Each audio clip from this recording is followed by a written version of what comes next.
Hello everyone, this is Akash Sukan and welcome to Samarpan techno school biology YouTube channel. આપણે જોઈ રહેતા lecture number હવે 4 જોઈશું, ચેપ્ટર નંબર 19 નું.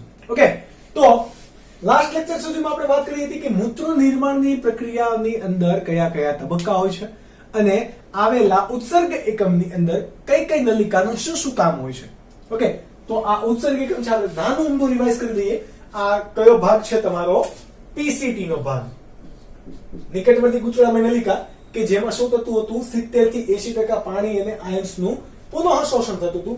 કયા કયા આયન્સ નું પુનઃ શોષણ થતું હતું અને કોનો કોનો સ્ત્રાવ થતો હતો એ પણ તમને ખ્યાલ છે. ઓકે, તો મોસ્ટલી સ્ત્રાવ કોનો થતો હતો? તો કે અહીંયા જેમ કે તમારી પાસે છે H+ આયન, K+ આયન, અમોનિયાનો શું થતો હતો? સ્ત્રાવ થતો હતો.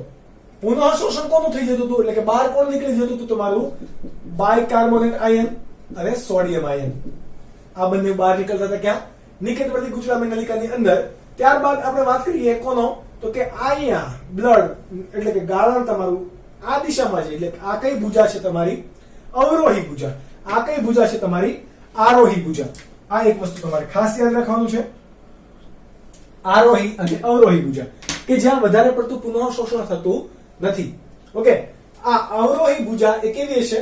પાણી માટે પ્રવેશશીલ અને ઇલેક્ટ્રોલાઇટ્સ માટે અપ્રવેશશીલ. જ્યારે અહીંયા એનાથી વિરુદ્ધ, પાણી માટે અપ્રવેશશીલ અને ઇલેક્ટ્રોલાઇટ્સ માટે પ્રવેશશીલ. ત્યારબાદ વાત કરીએ આમની, તો આને શું કહેવાય? DCT, એટલે કે તમારી દૂરસ્થવર્તી ગૂંચળામય નલિકા, કે જ્યાં શું થવાનું છે? તો કે સેમ ટુ સેમ કોનો સ્ત્રાવ થાય છે? તમારી પાસે H+, ત્યારબાદ K+ અને અમોનિયમ આયન નો શું થાય છે? સ્ત્રાવ થાય છે. અને કોનું પુનઃ શોષણ થાય છે? તો કે બાયકાર્બોનેટ આયન, ત્યારબાદ પાણી H2O અને ત્યારબાદ કોનું? Na+ ion. એવી રીતે અહીંયા પણ પાણીનું શું થશે? પુનઃ શોષણ થતું જશે. ઓકે, તો આ વાત થઈ ગઈ બંને નલિકાની. હવે આ સંગ્રહણ નલિકાની અને હેલેના પાસની અંદર આપણે વિગતવાર ક્રિયાવિધિ દ્વારા સમજશું. ઓકે, 180 લીટર તમારું ગાળણ આવે છે, એમાંથી 99% પુનઃ શોષણ આટલા વિસ્તારની અંદર થવાનું છે. કેટલા? 99% પુનઃ શોષણ આટલા વિસ્તારની અંદરથી થવાનું છે. તો તમને એમ થશે કે સર આ સ્વામિનારાયણનું તિલક કેમ અહીંયા મૂક્યું? ઓકે, અથવા તો હેરપિન સર કેમ અહીંયા વચ્ચે મૂકી? તો આ શું છે તમારું? અંતર્વાહી નલિકા કે બહિર્વાહી? તો કે બહિર્વાહી ધમનિકા, કે જે હેલેના પાસના યુ આકારને પ્રતિ સમાંતર છે. સમાંતર, પરંતુ એના અંદર રુધિરની વહનની દિશા, જેમ કે અહીંયા મૂત્રના ગાળણની વહનની દિશા આ હશે, તો રુધિરના પ્રવાહની દિશા કઈ હશે? ઊંધી. બરાબર, આ રીતે પ્રક્રિયા થતી હશે. એટલા માટે આ વાસા રેક્ટા રચે છે. આને શું કહેવાય? આપણે વાત કરી હતી વાસા રેક્ટા. અહીંયા હકીકતમાં ઝાડા જેવી રચના હોય, કે જેને શું કહેવાશે? પરિનલિકા. પરંતુ આ જે સમાંતર હશે ને, એને શું કહેવાય? વાસા રેક્ટા. આની અંદર એકની અંદર પ્રવાહ સીધો, તો એકની અંદર ઊંધો, એવી રીતે પ્રવાહ જાય છે. તો અહીંયા જે પ્રકારની ક્રિયાવિધિ વિકસાવે છે એને કહેવાશે કાઉન્ટર કરંટ ક્રિયાવિધિ. શું કહેવાશે? કાઉન્ટર કરંટ મિકેનિઝમ, એટલે કે ક્રિયાવિધિ. કાઉન્ટર એટલે કે પ્રતિ સમાંતર, કરંટ એટલે કે પ્રવાહ, ક્રિયાવિધિ તો તમને ખબર જ છે. ઓકે, તો મનુષ્યની અંદર કે કોઈ પણ સસ્તનની અંદર વધુ મૂત્રને સાંદ્ર બનાવવા માટે આ એક પ્રકારની કાઉન્ટર કરંટની ક્રિયાવિધિ જોવા મળે છે. આપણે આ કાઉન્ટર કરંટ ક્રિયાવિધિ વર્ણવવાની છે. તમને ગુજરાત બોર્ડમાં પૂછે કે કાઉન્ટર કરંટ ક્રિયાવિધિ વર્ણવો, જો કે હવે તો નહીં પૂછે, પરંતુ 11મા વાળા તમે જોઈ રહ્યા છો કે જેને વાર્ષિક પરીક્ષા દેવાની છે, એને આ પૂછે તો તમને આવડતું હોવું જોઈએ. તો આ વાત થઈ ગઈ કોની? પુનઃ શોષણની, ત્યારબાદ એમના નામકરણની અને આ ઉત્સર્ગિક એમના ઓળખાણની. હવે વાત કરીએ કે કેટલા ગણું સાંદ્ર તમને મૂત્ર મળે.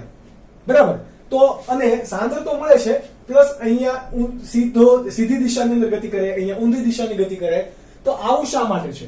અને તમારો એક હજુ લાસ્ટ લેક્ચરનો એક ક્વેશ્ચન હતો કે સર આ તમારી કઈ ભુજા છે? અવરોહી ભુજા. અને આ તમારી કઈ છે? આરોહી ભુજા, હેનલેનો પાસની.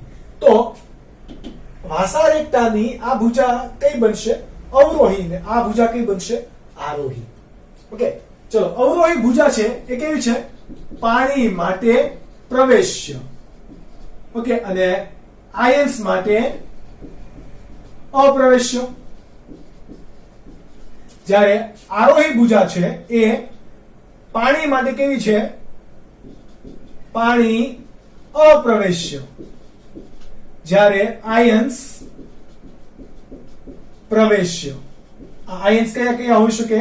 તો કે સોડિયમ આયન, પોટેશિયમ, હાઇડ્રોજન અને અંશતઃ યુરિયા. કોણ કોણ? અંશતઃ યુરિયા. બરાબર. કઈ રીતે આપણે હવે જોઈએ. તો ચલો શરૂ કરીએ. બરાબર. ગાળણ અહીંયા થતું આવે છે. અમુક 70% જેટલો ભાગ અહીંયા શોષણ થઈ ગયું. તો આ નિકટવર્તી ગુચલામય ભાગ હશે. તો આ નિકટવર્તી ગુચલામય ભાગ અને દૂરસ્થવર્તી ગુચલામય ભાગ એ ક્યાં હશે? મૂત્રપિંડના મજ્જકમાં કે બાહ્યકમાં? તો કે બાહ્યકમાં. તો આ બાહ્યકની અંદર એટલે કે અહીંયા સુધી સાંદ્રતા કેટલી જોવા મળશે? બરાબર. ઉપર એટલે કે બાહ્યકની અંદર સાંદ્રતા કેટલી હશે? 300 મિલી ઓસ્મોલ. કેટલી હશે? 300 મિલી ઓસ્મોલ. ઓકે, આ 300 મિલી ઓસ્મોલ તમારી સાંદ્રતા છે એ કોની બરાબર છે? પ્રતિ લીટર. તમારે યાદ રાખવાનું છે. ઓકે, બાહ્યકની અંદર 300 મિલી ઓસ્મોલ છે અને મજ્જકના અંદર એટલે કે આ ભાગ સુધી અહીંયા સાંદ્રતા કેટલી થઈ જશે? 1200 મિલી ઓસ્મોલ. ઓસ્મોલ ફોર વોટ? ઓસ્મોલ ફોર તમારું કોણ થશે? આશ્રુતિ. આ આશ્રુતિની સાંદ્રતા છે. બરાબર. પ્રતિ લીટર. એટલે કે 300 થી 1200 મિલી ઓસ્મોલ. આટલો બધો સાંદ્રતાનો અંદર તફાવત પડે છે. કઈ રીતે તફાવત પડશે? તો એના માટે કોણ જવાબદાર છે? કાઉન્ટર કરંટ ક્રિયાવિધિ. કોણ? કાઉન્ટર કરંટ ક્રિયાવિધિ. ચલો હવે સમજીએ. પાણી કેવું છે? અહીંયા પ્રવેશશીલ એટલે કે નિકાલ પણ થઈ શકે અને આવી પણ શકે. પરંતુ અહીંયા શું થશે? નિકાલ થશે. કયો? શું થશે? પાણીનો નિકાલ. કોણ? H2O. શા માટે પાણી અંદર પ્રવેશી ના શક્યું? તમને આવો પણ ક્વેશ્ચન થાય. તો આપણે વાત કરી હતી કે પાણીનું નિષ્ક્રિય પ્રકારે પુનઃ શોષણ થશે અને આ નિષ્ક્રિય પ્રકારે પુનઃ શોષણ એ આશ્રુતિની મદદથી થશે. તો આ વિસ્તારની અંદર બરાબર શું હેનલેના પાસના આ વિસ્તારની અંદર પાણી તમારું બહાર નીકળી જાય છે H2O. તો બહારના માધ્યમની અંદર સાંદ્રતા કેવી હશે? વધારે. જ્યારે અંદર કેવી છે? ઓછી સાંદ્રતા. જો 300 મિલી ઓસ્મોલ વાળું આવે છે ને, બહાર સાંદ્રતા વધારે છે એટલે કે ઓછી સાંદ્રતાથી વધુ સાંદ્રતા તરફ દ્રાવકની ગતિ એટલે કે કોણ? આશ્રુતિ. એટલે માટે પાણી બહાર જાય છે નહીં કે અંદર આવે છે. કઈ આશ્રુતિ જોવા મળે? તો યાદ રાખો, બહિરાશ્રુતિ જોવા મળે છે. ઘણા બધા અહીંયાથી એમસીક્યુ થાય છે. બરાબર. ચલો હવે આ પાણી બહાર નીકળતું ગયું. હવે તમને ખબર છે કે તમે શરબતનો ગ્લાસ હોય એમાં પાણી વધારે નાખો તો એની સાંદ્રતા ઓછી હોય, પાણી ઓછું નાખો તો સાંદ્રતા કેવી થાય? ઘટી જાય. ઓકે, મીઠાના પાણીનો ગ્લાસ હોય એને તમે તડકે મૂકો, પાણી ઉડી જાય. તો જેમ જેમ પાણી ઉડતું જશે, પાણીનું પ્રમાણ ઓછું થતું જશે, એમ એની ખારાશ વધતી જશે. કેમ આવું થશે? તો કે પાણી એટલે કે દ્રાવકનું પ્રમાણ ઓછું થઈ ગયું. ચલો અહીંયા દ્રાવકનું પ્રમાણ ઓછું થઈ ગયું, પ્લસ અહીંયા કોઈ ઇલેક્ટ્રોલાઇટ્સ પ્રવેશી શકતું નથી. કોઈ સોડિયમ આયન, પોટેશિયમ આયન અહીંયા જતું નથી અંદર. બરાબર. એટલા માટે ઉપર 300 મિલી ઓસ્મોલ હતું. બરાબર. થોડુંક નીચે આવશે ત્યાં કેટલું થઈ જશે? 600 મિલી ઓસ્મોલ થઈ જશે. હજી અહીંયા સુધી પ્રવાહી આવે તો 900 મિલી ઓસ્મોલ થઈ જશે અને ત્યાંથી નીચે એટલે કે 1200 મિલી ઓસ્મોલ પાણી જતું રહે છે. ફક્ત હવે તમારી પાસે આયન્સ ને એવું બધું છે અને અંશતઃ પાણી છે. પાણી બહુ ઓછું છે અત્યારે. બરાબર. એટલા માટે તમારે પાસે સાંદ્રતા કેવી છે? વધી ગઈ. 1200 મિલી ઓસ્મોલ એટલે કે 300 થી 600, 600 થી 900 અને 900 થી 1200 મિલી ઓસ્મોલ. તમારે એકમ લખવાનું ભૂલવું નહીં. મિલી ઓસ્મોલ પ્રતિ લીટર આ તમારી સાંદ્રતાનો એકમ છે. એટલે કે ચલો પ્રવાહી અહીંયા સુધી આવી ગયું. હવે પ્રવાહી આરોહી ભુજામાં જાય છે. તો આરોહી ભુજા જુઓ કેવી છે? સ્વભાવે અલગ. કેવી છે? સ્વભાવે અલગ. આ બે તમારે ખાસ યાદ રાખવાનું છે. અહીંયા આ યાદ રાખવાનું. ઓકે, ગાળણ તમારું કે જેની સાંદ્રતા 1200 મિલી ઓસ્મોલ હતી એ કેવું જાય છે? ઉપર જાય છે. જેમ જેમ ઉપર જાય છે એમ અહીંયાથી સોડિયમ એટલે કે Na+, Cl- આ બધા ઘટકો બહાર નીકળતા જાય છે. કેમ બહાર નીકળશે કોઈ કહી શકે? એટલે કે NaCl તમારું જે છે આ બધા ઘટકો બહાર નીકળે, કારણ કે આયન્સ માટે કેવું છે? પ્રવેશશીલ છે. એટલે કે અંદર આવી પણ શકે, એટલે કે પારગમ્ય છે, અંદર આવી શકે અથવા તો બહાર જઈ શકે. આવી રચના અહીંયા થતી હશે. એટલા માટે હવે આ જે આયન્સ આવ્યા છે એ બહાર ગયા, બહાર નીકળ્યા એટલે શું થશે? સાંદ્રતા 1200 મિલિઓસ્મોલ હતી. આયન્સ એટલે કે દ્રાવ્ય ઘટકો જ ઘટવા માંડ્યા તો શું થશે? સાંદ્રતા ઘટી જશે. એટલે અહીંયા પહોંચે તો 900 મિલિઓસ્મોલ થઈ જશે, અહીંયા પહોંચે તો 600, અને અહીંયા ફરીથી પહોંચે તો ફરીથી 300 મિલિઓસ્મોલ સાંદ્રતા થઈ જશે. સમજ પડી? એટલે કે 300 થી 1200, 1200 થી ફરીથી 300, અને છેલ્લે ફરીથી 1200 મિલિઓસ્મોલ બનશે. આવી એક પ્રકારની ક્રિયાવિધિ થાય છે. હવે આ જે તમારું છે NaCl, આ NaCl કોણ સ્વીકારશે? તો કે આ તમારી વાસા રેક્ટાની અંદર આવેલી અવરોહી ભુજા આ આયન્સને સ્વીકારી લેશે.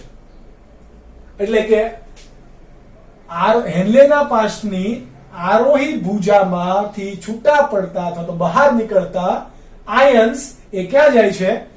વાસા રેક્ટા એટલે કે બહિર્વાહી ધમનિકા, રુધિર વાહિની છે એની કઈ ભુજા? આરોહી ભુજાની અંદર દાખલ થયા. એટલે કે આ હવે ક્યાં બધા અહીંયા વહન પામતા છે? NaCl. આ NaCl આના વિરુદ્ધ દિશામાં વહન પામે છે, એટલા માટે એને શું કહેવાશે? Counter current. શું કહેવાશે? Counter current. હવે જ્યારે આ ક્યાં આવી ગયું? વાસા રેક્ટાની આરોહી ભુજામાં આ આયન્સ આવે તો એ ક્યાં વહી જશે?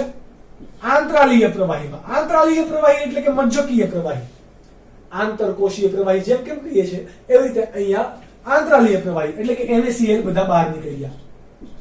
NaCl એટલે કે અહીંયાથી જે પણ આયન્સો આવ્યા હતા એ બધા કેવા થઈ ગયા? બહાર જતા રહ્યા. આ બહાર શા માટે જાય છે આયન્સ? તો કે આંતરાલીય પ્રવાહીની આપણે અહીંયા જોયું કે સાંદ્રતા કેવી છે? બહાર વધુ છે.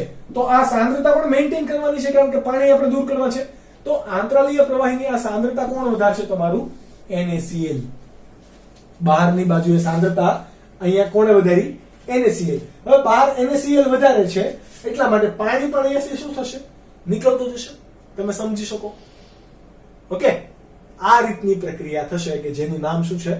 કાઉન્ટર કરંટ ક્રિયાવિધિ. કેવી? કાઉન્ટર કરંટ ક્રિયાવિધિ.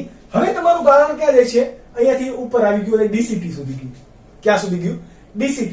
હવે DCT ની અંદર પણ આપણે પુનઃ શોષણ થવાનું હતું વાસોપ્રેસિન અને આલ્ડોસ્ટેરોન ની અંતર્ગત. બરાબર. હવે વધારાનું આ બધું જ મૂત્ર જેને આપણે કીધું એ બધું ક્યાં ગયું? સંગ્રહણ નલિકામાં. આ કોણ છે આપણું? સંગ્રહણ નલિકા. સંગ્રહણ નલિકામાંથી શું થશે? પાણીનું પુનઃ શોષણ થઈ જશે.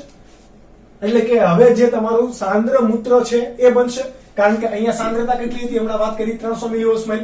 તો અહીંયા કેટલી આપણે બનાવવાની છે? 1200 મિલિઓસ્મોલ. બરાબર. તો પાણી અહીંયાથી શું થશે? H2O બહાર નીકળશે. આપણે વાત કરી હતી સંગ્રહણ નલિકાના કાર્યમાં પણ કે પાણી બહાર નીકળે એટલે કે પુનઃ શોષણ પામે. તો એ પાણી પુનઃ શોષણ શા માટે પામશે? મૂત્રને વધુ સાંદ્રતા યુક્ત બનાવવા માટે. મિલી ઓસ્મોલ પ્રતિ લિટર. મિલી ઓસ્મોલ પ્રતિ લિટર. બરાબર. તો આ તમે જુઓ કેટલા ગણું મૂત્ર સાંદ્ર બનશે? 4 ગણું. કેટલા ગણું? 4 ગણું. 300 માંથી 1200 એટલે કે 4 તરી 12. 1200 ગણું તમારું અહીંયા મૂત્ર સાંદ્ર બની ગયું છે. ઓકે, હવે વાત કરીએ અહીંયાથી યુરિયાની. તો આપણે હમણાં વાત કરી હતી સંગ્રહણ નલિકાના કાર્યમાંથી કે યુરિયા પણ શું કરે? થોડો પુનઃ શોષણ પામીને એને આંતરાલીય, જો આ હેન્લેનો પાશ અને આ સંગ્રહણ નલિકા વચ્ચેનો જે વિસ્તાર, અહીંયા જે વચ્ચેનો વિસ્તાર એને શું કહેવાશે? આંતરાલીય ઘટક, આંતરાલીય પ્રદેશ. તો આંતરાલીય પ્રદેશની અંદર યુરિયા ગયો. હવે શા માટે યુરિયા ત્યાં ગયો? તો આપણે વાત કરી હતી એક વધારે મૂત્ર સાંદ્ર બનાવવાની ક્રિયાવિધિ માટે. કેમ? તો કે અહીંયા જુઓ આ હેન્લેનો પાશનો આરોહી વિસ્તાર એ યુરિયા માટે અંશતઃ કેવો છે? પ્રવેશશીલ. એટલે આ યુરિયા અહીંયા ઘરશે. આ યુરિયા અહીંયા ગયો એનો મતલબ શું થયો? કે આ વિસ્તારની અંદર સાંદ્રતા એને વધારી દીધી. સમજ પડી? અને અહીંયા આંતરાલીય પ્રવાહીની પણ સાંદ્રતા વધી જાય એટલા માટે અહીંયા પાણીનું શું થતું રહે? પુનઃ શોષણ. કેમ? તો કે બહારના માધ્યમમાં કોણ છે? કોનું વધારે પ્રમાણ છે? યુરિયાનું. કોનું? યુરિયાનું. એટલે બહાર વધારે સાંદ્રતા થઈ ગઈ, અહીંયા ઓછી સાંદ્રતા હતી, જો 300 મિલીઓસ્મોલ, એટલે પાણી ફરીથી બહાર નીકળશે. આ પ્રકારની ક્રિયાવિધિને શું કહેવાય? કાઉન્ટર ક્રિયાવિધિ. અને અહીંયાથી બધું તમારો ઘટક જે બહાર નીકળશે એને શું કહેવાશે? મૂત્ર. કે જે બધી જ સંગ્રહ નલિકામાંથી મૂત્રપિંડ નિવાપમાં જશે, ત્યાંથી મૂત્ર સંગ્રહાશયની અંદર જશે, બરાબર? એટલે કે મૂત્રાશયની અંદર, અને ત્યારબાદ મૂત્ર માર્ગ દ્વારા એ બહાર નીકળશે. તો આ થઈ ગઈ તમારી ક્રિયાવિધિ. થોડુંક તમે અહીંયા અમુક અક્ષર નહીં દેખાતા હોય, પણ તો તમે એને સ્ક્રીનશોટ પાડીને ઝૂમ કરીને પણ જોઈ શકો છો અને ડ્રો કરો, કારણ કે તમને પૂછાય છે આમાંથી બહુ બધા MCQ.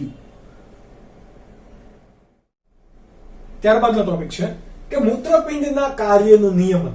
ક્યારે વધારે મૂત્રનો સ્ત્રાવ કરવો, ક્યારે ઓછો કરવો, ક્યારે પાણીનો વધુ પડતો નિકાલ થઈ રહ્યો છે તો એના પર નિયંત્રણ લાવવું કે નહીં, GFR વધારવો કે નહીં, ઘટાડવો શું કરવું, બરાબર? વધી ગયો છે તેનો ઘટાડવો કઈ રીતે, આ બધી ક્રિયાવિધિ ઉપર નિયમન કોણ કરશે? તો એ આપણે ભણવાનું છે. ટોટલ 3 ભાગ અહીંયા નિયમન કરશે. કોણ કોણ? તો કે 3 ભાગ. પહેલો ભાગ છે એ છે હાઇપોથેલેમસ. કોણ? હાઇપોથેલેમસ. આ હાઇપોથેલેમસ ત્યારબાદ છે તમારો, તમે એક ભણી ગયા જક્સ્ટા ગ્લોમરુલર એપરેટસ, એટલે કે JGA, અને ત્યારબાદ અંશતઃ હૃદય પણ તમારો આમાં ભાગ ભજવશે, બરાબર? કોણ? હૃદય પણ ભાગ ભજવશે. તો શરૂઆત કરીએ પહેલા હાઇપોથેલેમસ થી. ક્યાંથી? હાઇપોથેલેમસ થી. તો આપણને એક વસ્તુ ખબર છે કે જ્યારે પણ શરીરની અંદર પાણીનો વ્યય વધારે થતો હશે, કેવો? પાણી વધારે વહી જતું હશે તો આપણા શરીરની અંદર કોણ આવેલા હોય? તો કે આશ્રુતિ સંવેદક કોષો આવેલા હોય. શું આવેલા હોય? આશ્રુતિ સંવેદક કોષો, બરાબર? આ આશ્રુતિ સંવેદક કોષો શું કરશે? દેહ જળ, આપણું શરીર છે તો દેહ જળની અંદર પાણીમાં ઘટાડો થઈ ગયો. કોને કારણે થયો? તો કે મૂત્ર દ્વારા બહુ વ્યય થઈ જાય છે તો શરીરમાં પાણીનું પ્રમાણ ઘટશે, એટલે કે દેહ જળનું પ્રમાણ ઘટે તો આશ્રુતિ સંવેદકો જે છે એ શું થાય? સક્રિય બને, બરાબર? એટલે કે દેહ જળ પ્રમાણ ઘટે તો આશ્રુતિ સંવેદક કોષો કેવા બનશે? સક્રિય બને. અને આ સક્રિય બનીને એ સંદેશા કોને આપશે? હાઇપોથેલેમસને. આ હાઇપોથેલેમસ એ કોનો સ્ત્રાવ કરવા માટે પ્રેરશે? તો કોનો? ADH નો, અથવા તો એને બીજું શું કહેવાશે? વાસોપ્રેસિન પ્રેરે, બરાબર? કોણ પ્રેરશે? તો કે હાઇપોથેલેમસ. તમને એમ થાય કે સર હમણાં તમે કીધું કે પશ્વ પિટ્યુટરી ગ્રંથિ આનો સ્ત્રાવ કરશે. તમને આવું થાય તો તમને ચેપ્ટર નંબર 22 ફરીથી આપણે યાદ અપાવીએ કે પશ્વ પિટ્યુટરી ગ્રંથિ માંથી સ્ત્રવતા કોઈ પણ સ્ત્રાવો એ કેવા હોય છે? તાત્કાલિક હાઇપોથેલેમસના સંપર્કમાં આવતા હોય છે અને ત્યાંથી એ મુક્ત થતા હોય છે. નિર્માણ ક્યાં પામશે? પશ્વ પિટ્યુટરી ગ્રંથિ, બરાબર? મુક્ત ક્યાંથી થશે? હાઇપોથેલેમસ. એવી રીતે પિટ્યુટરી ગ્રંથિ હંમેશા કોના સાથે જોડાયેલી હોય? હાઇપોથેલેમસ સાથે જોડાયેલી હશે. તો આ ADH નો સ્ત્રાવને પ્રેરશે. હવે તમને ખ્યાલ છે કે આ ADH શું કાર્ય કરશે? તો કે જ્યારે પણ અહીંયા પાણીનું પ્રમાણ વધી ગયું છે તો એન્ટી ડાયુરેટિક હોર્મોન એ અંતિમ વિસ્તાર એટલે કે કયા તમારા DCT અને સંગ્રહણ નલિકામાંથી શું કરશે? પાણીનું પુનઃ શોષણ વધારી દેશે. તાત્કાલિક પાણીનું પુનઃ શોષણ કેવું કરે? વધારે. કેમ? તો કે વધારે પડતો પાણીનો વ્યય થતો તો એ હવે થશે નહીં. આ પાણીનું પુનઃ શોષણ વધારે એટલે હવે વ્યય ના થયો એટલે દેહ જળનું પ્રમાણ કેવું થઈ ગયું? ઘટી ગયું કે વધી ગયું? તો કે નોર્મલ થઈ ગયું. આના કારણે તમારું દેહ જળનું પ્રમાણ કેવું થઈ ગયું? હવે નોર્મલ. આ નોર્મલ થઈ ગયું છે. અહીંયા પહેલા ઘટેલું હતું તો શું કરશે? આ નોર્મલ જે પ્રમાણ છે, આ સક્રિય હતા, એને શું કરી દેશે? નિષ્ક્રિય કરી દેશે. એટલે કે ઊંધી પ્રક્રિયા થઈ. સક્રિયમાંથી હવે આ આશ્રુતિ સંવેદક કોષો કેવા થઈ ગયા? નિષ્ક્રિય. તો આ જે ઘટના થઈ એક જ, એટલે કે પાણીના પ્રમાણને આધારે જ ઘટના થાય છે કે નથી થતું? પેલા બે જળનું પ્રમાણ કેવું થઈ ગયું હતું? ઘટી ગયું હતું. હવે એ શું થઈ ગયું? વધી ગયું અથવા તો નોર્મલ કન્ડિશન પર આવી ગયું છે. તો એ એક ક્રિયાવિધિ દ્વારા નિષ્ક્રિય કરી દેશે. એને શું કહેવાશે? પ્રતિપોષી નિયંત્રણ. શું કહેવાય? પ્રતિપોષી નિયંત્રણ એટલે કે એકબીજા ઉપર આધાર રાખતું નિયંત્રણ. આ નિષ્ક્રિય કરી દેશે તો એ કોને સંદેશ આપશે? હાઇપોથેલેમસ ને, કે ભાઈ હવે કન્ડિશન બધી કેવી થઈ ગઈ છે? નોર્મલ. હવે કોઈ પ્રોબ્લેમ છે નહીં. ઓકે, આ એડીએચ નું કારણ શું હોય? પાણીનું પુનઃ શોષણ વધારશે. ત્યારબાદ આ એડીએચ ના અન્ય પણ કાર્યો છે. એડીએચ ના કાર્યો આપણે અહીંયા થોડા દર્શાવીએ. એડીએચ ના કાર્યો. તો એડીએચ નું એક અન્ય કાર્ય છે કે એમાં આપણે પેલું લઈએ કે શું કરશે? રુધિર વાહિનીને સંકોચે. રુધિર વાહિની સંકોચે એટલે ઓબ્વિયસલી કોને સંકોચશે? રુધિર કેશિકા ગુચ્છમાં જે અંતર્વાહી ધમનિકા અને બહિર્વાહી ધમનિકા આવે એનું શું કરે? સંકોચન કરે. સંકોચન કરે તો ત્યાં દબાણ કેવું થશે? રુધિર કેશિકા ગુચ્છમાં વધશે. એટલે કે રુધિર દબાણ વધારે. રુધિર દબાણ વધારે એટલે કે હવે તમારું શું થશે? ગાળણ વધારે થશે અને તમને જીએફઆર પણ કેવું મળશે? વધારે મળશે. એટલે કે તમારે મૂત્ર કેવું થશે? મૂત્રમાંથી પાણી ગાળણની ક્રિયા કેવી થશે? વધુ તીવ્ર બનશે. ઓકે, તો આ પણ એક કાર્ય કરે છે કે રુધિરનું સંકોચન કરે, રુધિર વાહિનીનું ત્યારબાદ એના કારણે રુધિરની અંદર દબાણમાં વધારો થાય, જેના પરિણામે જીએફઆર ની અંદર પણ શું થાય? વધારો થાય. ઓકે, હવે આ એડીએચ ને ઘણા પરિબળો અવરોધતા પણ હોય. બરાબર? એટલે કે એડીએચ અવરોધકો. તો એડીએચ ને કોણ કોણ અવરોધશે? તો પેલો અવરોધક છે તમારો આલ્કોહોલ. કોણ? આલ્કોહોલ. દારૂ, બિયર, રમ, વિસ્કી આ તમે કંઈ પણ પીવો છો એ આ એડીએચ ના સ્ત્રાવને અવરોધશે. શું કરશે? એડીએચ ના સ્ત્રાવને અવરોધે. બરાબર? એડીએચ નો સ્ત્રાવ અવરોધે તો તમારે ફરીથી જ્યારે પણ પાણીનું પુનઃ શોષણ થતું હોય એ થાય નહીં. પાણી તો વ્યય જ થાય. બરાબર? એટલે આલ્કોહોલ શું કરશે? એડીએચ નો સ્ત્રાવ અવરોધે. ત્યારબાદ તમારી પાસે બીજું એક કૃત્રિમ કારણ છે. કોણ? તો કેફીન. તમે ડ્રગ્સ લેતા હોય અથવા તો કોઈ પણ દવાનું સેવન તમે વધારે કરતા હોય એવા સમયે તો કે કેફીન. આ કેફીન શું કાર્ય કરશે? તો કે એડીએચ નું કાર્ય અટકાવે અને તમારું સોડિયમનું જે પુનઃ શોષણ થાય છે એને પણ અટકાવે. શું કરે? એડીએચ નું કાર્ય અને Na+ એટલે કે સોડિયમ આયનનું પુનઃ શોષણને અટકાવે નહીં, પરંતુ આપણે એમ કહીશું કે અવરોધે. અવરોધ ઉભો કરે. અહીંયા સાવ અટકાવી દેશે, અહીંયા અવરોધ ઉભો કરે. તો આ બંને પરિબળ કેવા છે? કૃત્રિમ પરિબળ. આપણે ભાઈ એના વિના રહી શકીએ છીએ? તો કે હા. તો આ બંને પરિબળો એ મૂત્ર મંદ કરવા માટે પ્રેરશે. શું કરવા માટે? મૂત્ર મંદ કરવા માટે. કારણ કે મૂત્રનો ઓછો સ્ત્રાવ આપણે શા માટે કરીએ છીએ? કારણ કે સાંદ્ર મૂત્ર કરીએ. બરાબર? હવે વધુ સ્ત્રાવ એડીએચ છે જ નહીં તો વધુ સ્ત્રાવ થશે તો આ મૂત્ર કેવું બનશે? પાણી યુક્ત એટલે કે વધુ મંદ મૂત્રનો સ્ત્રાવ થશે. ઓકે, તો આ વાત હતી હાઇપોથેલેમસની. તો આ તમે નોટ ડાઉન કરી શકો છો. વિડીયોને પોઝ કરો અને આ તમે ચાર્ટ દોરી શકો. હજુ એક વસ્તુ યાદ રાખો કે આ એડીએચ ની જો એડીએચ નું પ્રમાણ ઓછું હશે તો એક ખામી પણ સર્જાય કે જેને આપણે શું કહીએ છીએ? ડાયાબિટીસ ટાઈપ 2 એટલે કે એને કહેવાશે ઇન્સિપિડન્સ. ડાયાબિટીસ ઇન્સિપિડન્સ કે જેની એ કોની ઉણપથી થાય? તો કે એડીએચ ની ઉણપથી. એડીએચ ની ઉણપથી થાય તો આવા પ્રકારના કિસ્સાની અંદર તમારું એડીએચ એટલે કે વાસોપ્રેસિન કોઈ કામ કરતું નથી, જેથી પરિણામે શરીરમાંથી પાણી તીવ્ર પ્રમાણમાં જતું જ રહે છે. તમને તરસ પણ વધારે લાગે છે અને પાણી તમારા શરીરમાંથી જતું રહે છે. કેટલું?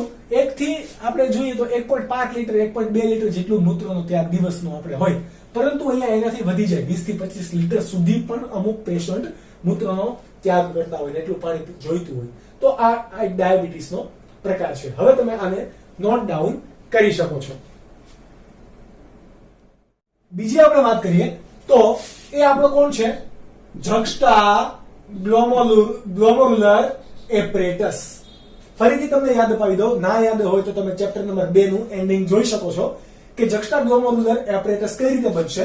તો કે જક્સ્ટાગ્લોમેરુલરના કોષ અને મેક્યુલા ડેન્સાના કોષ આ ક્યાં આવેલા હશે? રુધિરવાહિનીની દિવાલ પર, એટલે કે અંતરવાહી ધમનિકા અને બહિર્વાહી ધમનિકા રુધિર કેશિકા ગુચ્છવાળા એની દિવાલ પર આવેલા હશે. અને આ ક્યાં આવેલા હશે? મેક્યુલા ડેન્સાના કોષો દૂરસ્થવર્તી ગુચ્છવાળાની નલિકાના ઉપર. ઓકે, તો આ બંને ભેગા થઈને શું બનાવે છે? જક્સ્ટાગ્લોમેરુલર એપરેટસ. ઓકે, આમનું કામ શું હશે? તો આ ક્યારે સક્રિય બનશે? જ્યારે પણ તમારો GFR ઘટે ત્યારે શું બનશે? તમારી અંદર JGA કેવું બને? સક્રિય બનશે. કેવું બનશે? સક્રિય. જ્યારે પણ આ સક્રિય બનશે એટલે એકનો સ્ત્રાવ કરશે. એની આપણે વાત પણ કરી ગયા હતા. કોનો? તો કે રેનિનનો. કોનો સ્ત્રાવ કરશે? રેનિન. હવે આ રેનિનનું કામ શું છે? તો કે આપણા દેહ જળની અંદર નિષ્ક્રિય સ્વરૂપે કોણ આવેલું હોય? એન્જિયોટેન્સિનોજન. કોણ આવેલું હશે? એન્જિયોટેન્સિનોજન. આ એન્જિયોટેન્સિનોજન કેવું છે? નિષ્ક્રિય સ્વરૂપ છે. એને શેમાં ફેરવશે? સક્રિય. કયું સ્વરૂપ? એન્જિયોટેન્સિન 1. બરાબર. આ કોણ ફેરવશે? એને રેનિન.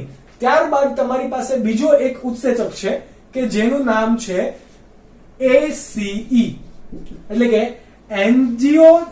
એન્જિયોટેન્સિન કન્વર્ટિંગ એન્ઝાઇમ. કેવો?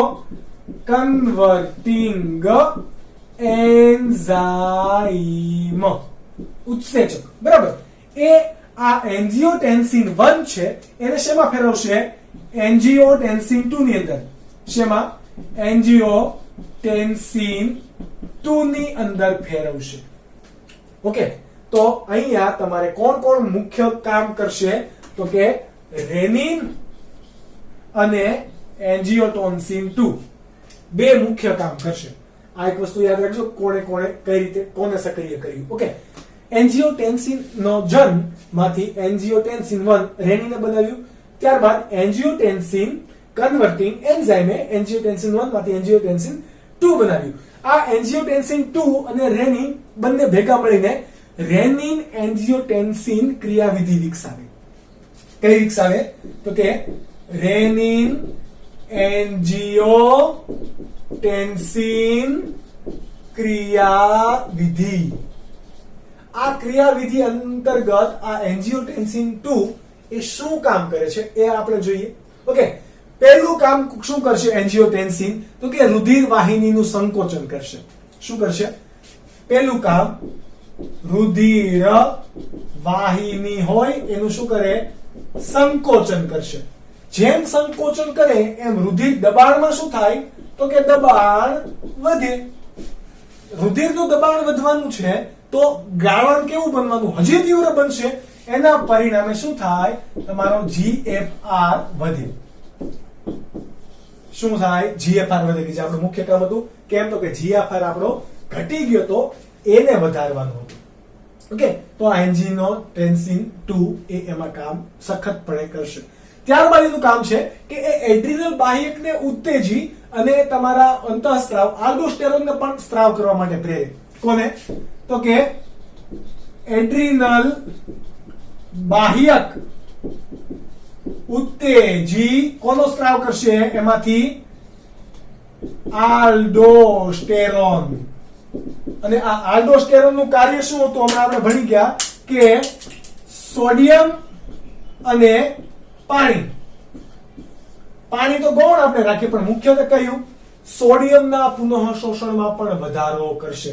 આ આલ્ડોસ્ટેરોન પ્રેરવા કોણ મદદ કરશે? એન્જિયોટેન્સિન 2. ઓકે, ત્યારબાદ હજી એક એનું કાર્ય છે. કયું કાર્ય? તો કે એ ADH નો સ્ત્રાવ પણ પ્રેરે. બોલો, ADH નો સ્ત્રાવ પ્રેરે. હવે આ ADH નો સ્ત્રાવ પ્રેરશે. ADH નો સ્ત્રાવ પ્રેરે તો હમણાં આપણે ભણી ગયા કે શું થાય? તો કે જેમ ADH નો સ્ત્રાવ પ્રેરે એમ વધારે પડતો GFR થાય. આપણે GFR ના સંદર્ભમાં પણ એ ભણ્યા. ઓકે, તો GFR વધારી મૂત્ર વધારે ક્રિયા કરવાની અંદર કાર્ય કરશે. પરંતુ જો બહુ વધારે પડતું મૂત્ર વધી ગયું હશે તો વાસોપ્રેસિન અથવા તો એડીએચ શું કરશે? પુનઃ શોષણ પણ કરશે. ઓકે, આ વાત થઈ ગઈ કોની? તમારા હાઇપોથેલેમસ જક્સ્ટાગ્લોમેરુલર એપરેટસની. આ તમે કોષનું નામ લખી શકો અહીંયા, મેક્યુલા ડેન્સા. અને આ બીજા કયા છે? જક્સ્ટાગ્લોમેરુલર ના કોષ બંને ભેગા મળીને જક્સ્ટાગ્લોમેરુલર એપરેટસ બનાવે છે. ઓકે, કે આ એક ક્રિયાવિધિ વિકસાવશે. તમે નોટ ડાઉન કરી શકો છો. ત્યારબાદ ત્રીજું છે કોણ? તો કે હૃદય. કોણ? તો કે હૃદય. હૃદયની અંદર આપણને ખબર છે કે કર્ણક અને ક્ષેપક બંને આવેલું હોય. તો આ હૃદયમાં કર્ણકની દિવાલ શાનો સ્ત્રાવ કરે છે? તો કે ANF અથવા તો આપણે એને કહેવાશે ANP. આખું એનું નામ શું થશે? એટ્રિયલ. આ તમે ચેપ્ટર નંબર 22 માં પણ ભણી ગયા, બરાબર? એટ્રિયલ નેટ્રિયુરેટિક ફેક્ટર અથવા તો પી તમે કહો તો પેપ્ટાઇડ, કારણ કે એક પ્રકારનું પ્રોટીન હશે એટલા માટે. આ ANF એનું કામ શું છે? તો કે હમણાં તમે પેલા બે ભાઈએ શું કર્યું હતું? તો કે કામ વધાર્યું હતું, એટલે કે મૂત્ર ની અંદર એક GFR નું વધારણ કર્યું હતું, બરાબર? આ ANF નું મુખ્ય કામ છે તો કે વિસ્તરણનું. બરાબર, કોનું વિસ્તરણ કરશે? રુધિર વાહિનીનું વિસ્તરણ કરશે. આ તમે ભણી ગયા ચેપ્ટર નંબર 22 માં. તો તમારે એ અહીંયા પણ કામ કરશે. હવે તમને ખબર છે કે તમારી અંતરવાહી ધમનિકા કેવી હતી? જાડી હતી. જ્યારે તમારી બહિર્વાહી ધમનિકા કેવી હતી? પાતળી હતી. હવે અહીંયા તમારે ગાળણ વધારે થાય છે, બરાબર? ગાળણ વધારે થાય છે તો અહીંયાથી તમારે દર પણ કેવો હોવાનો? એટલે કે બહાર જે રુધિર જવાનો એનો દર પણ કેવો હોવાનો? વધારે. ઓકે, તો આ વિસ્તરણ કરશે કોનું? બહિર્વાહી ધમનિકાનું. કોનું? બહિર્વાહી ધમનિકાનું વિસ્તરણ કરે. વિસ્તરણ કરશે એટલે અહીંયા શું એનું એક કામ, મુખ્ય કામ કેવું બનશે? તો કે એક તો GFR એક તો વધારશે, બરાબર? ત્યારબાદ બહિર્વાહી ધમનિકાનું વિસ્તરણ વધારી દીધું એટલે કે દબાણ કેવું થશે? દબાણ ઘટે. GFR વધારશે નહીં. એનું કામ શું છે? પેલા બંને જે ક્રિયાવિધિ થઈ એનું વિરુદ્ધ કામ છે. ઓકે, અટકાવવાનું એનું કામ છે. એટલે કે બહિર્વાહી ધમનિકાનું વિસ્તરણ કરે એટલે કે દબાણ ઘટે. દબાણ ઘટે તો GFR જે તમારો વધી ગયેલો છે એને ઘટાડવાનું કામ કોણ કરશે? ANF. કોણ કાર્ય કરશે? ANF. એટલે કે તમારી રેનિન ની ક્રિયાવિધિ અથવા તો રેનિન એન્જિયોટેન્સિન ની ક્રિયાવિધિ દ્વારા જે GFR વધેલો છે એને કાબુમાં લાવવા માટે કોણ કાર્ય કરશે? ANF. બરાબર? અને રુધિરનું દબાણ, આપણા શરીરની અંદર બ્લડ પ્રેશર પણ મેન્ટેન કરશે કોણ? આ હૃદયની કર્ણકની દિવાલમાંથી સ્ત્રાવ પામતો ANF. ત્યારબાદ હજુ એમનું એક કામ છે કે ગમે કરીને આલ્ડોસ્ટેરોનનો સ્ત્રાવ અટકાવશે. શું કરશે? આલ્ડોસ્ટેરોનનો સ્ત્રાવ અટકાવે. કેમ અટકાવે? તો કે જો બધા જ Na+ નું પુનઃ શોષણ થઈ જતું હોય તો એવા કિસ્સાની અંદર એ આલ્ડોસ્ટેરોનનો સ્ત્રાવ અટકાવશે, બાકી એ અટકાવશે નહીં. બરાબર? તો આ બે પ્રકારના એના કાર્ય હશે. કોના? ANF ના. ઓકે, તો આજના લેક્ચરમાં આપણે જોયું સાંદ્રતાની ક્રિયાવિધિ કે જે બહુ જ ઇમ્પોર્ટન્ટ છે, અને ત્યારબાદ એ ક્રિયાવિધિ ઉપર કોણ કયા ઘટકો કઈ રીતે નિયંત્રણ કરે એ બધા કારકો અને એમની પણ ક્રિયાવિધિ. ઓકે, તો આજના લેક્ચર માટે પણ આટલું રાખીએ. નેક્સ્ટ લેક્ચર એટલે કે લેક્ચર નંબર 5 ની અંદર આપણે ચેપ્ટર ફિનિશ કરીશું, પૂર્ણાહુતિ તરફ આગળ વધીશું. ત્યાં સુધી તમે વાંચતા રહો, MCQ સોલ્વ કરતા રહો અને મળીએ નેક્સ્ટ લેક્ચરમાં. બાય બાય અને ટેક કેર.